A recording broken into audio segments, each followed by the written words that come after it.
ভুলেও এটা করবেন না। আপনার শরীরের চর্বি যেখানেই থাকুক না কেন, মুখের চর্বি, পেটের চর্বি, ঘাড়ের চর্বি এমন ভাবে গলতে শুরু করবে যেভাবে আগুনে পড়লে মাখন গলে যায়। আর এই জাদুকরি পানীয়টি বানানো এতই সহজ যে বাচ্চা থেকে বুড়ো সবাই পারবে। আর খরচ একেবারে $0, কারণ সব উপকরণ আপনার রান্নাঘরেই আছে। প্রথমে এক টুকরো আদা নিন, খোসা ছাড়িয়ে মিহি করে ব্লেন্ড করে নিন। আদার মধ্যে থাকা জিঞ্জারল হলো সেই প্রাকৃতিক যোদ্ধা যা আপনার মেটাবলিজমকে রকেটের গতিতে চর্বি গলাতে বাধ্য করবে। এবার আদা চেপে এর তাজা রস বের করে আলাদা রাখুন। একটি পাত্রে 1 গ্লাস পানি নিন, 1 চামচ মৌরি, 1 চামচ জিরা, 1 চামচ আজওয়াইন। এই মিশ্রণটি 10 মিনিট ধরে ভালোভাবে ফুটিয়ে নিন। যত সময় যাবে এর রং জাদুকরি সবুজ চায়ের মতো হতে থাকবে। দেখুন রং পুরোপুরি বদলে গেছে।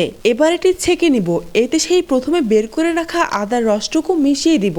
এবারে এতে দিব সামান্য একটু গুড়, ভালো করে মিশিয়ে নিব। সকালে ঘুম থেকে উঠে খালি পেটে এই চা পান করুন। এরপর অন্তত 1 ঘন্টা কিছু খাবেন না। আমি গ্যারান্টি দিচ্ছি কিছুদিন এটা পান করার পর আপনি নিজেই আয়নার সামনে দাঁড়িয়ে বলবেন, ফ্যাট সেটা আবার কি জিনিস।